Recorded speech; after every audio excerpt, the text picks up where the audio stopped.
Steve, juste une chose. Oui, allez-y. Voilà. Là, tu connais l'élection en France. J'ai parlé avec ma soeur et il y a un autre élève qui m'a confirmé quelque chose, qu'il est en France. Là-bas en France, dans les chaînes mainstream, c'est-à-dire que si tu enlèves RFI,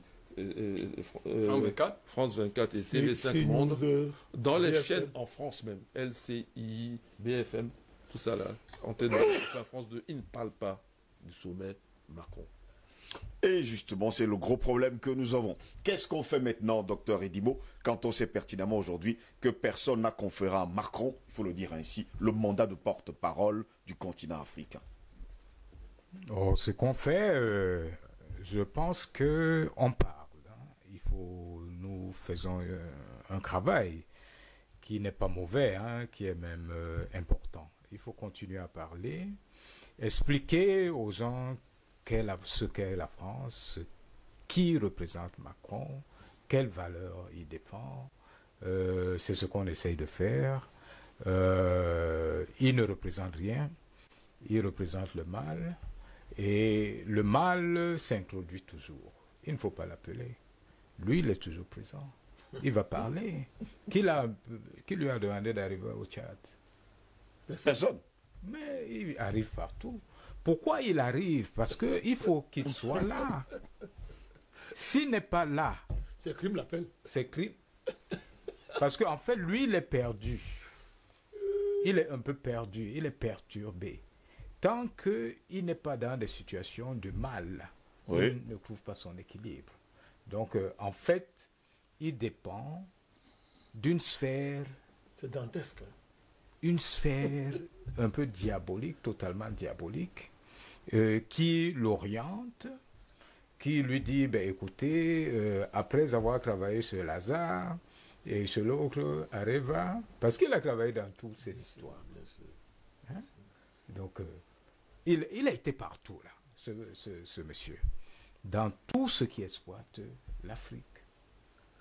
Il a mis ses pieds, et il est en effet un digne représentant des Rothschild, des 13 familles. Des 13 familles. Il est là, très bien installé. Mais je pense que c'est la fin. On va vers la fin.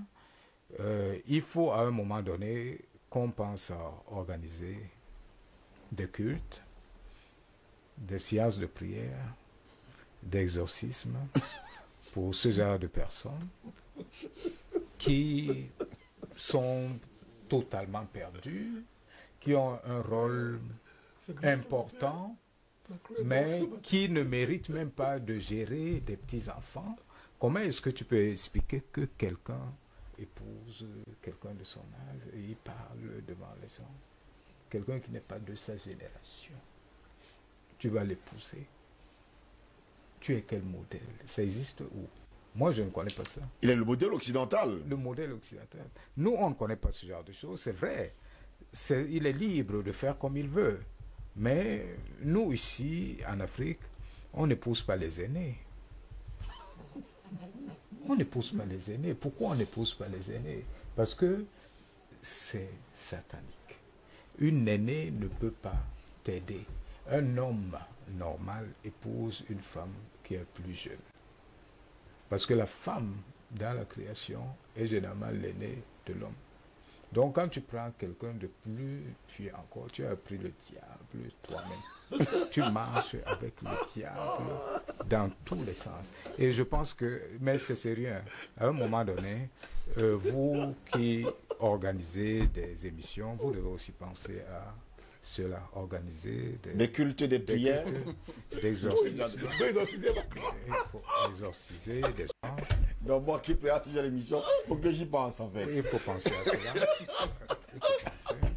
Parce que nous allons... Moi vous parlez de ça, tout de suite on est bloqué sur Facebook.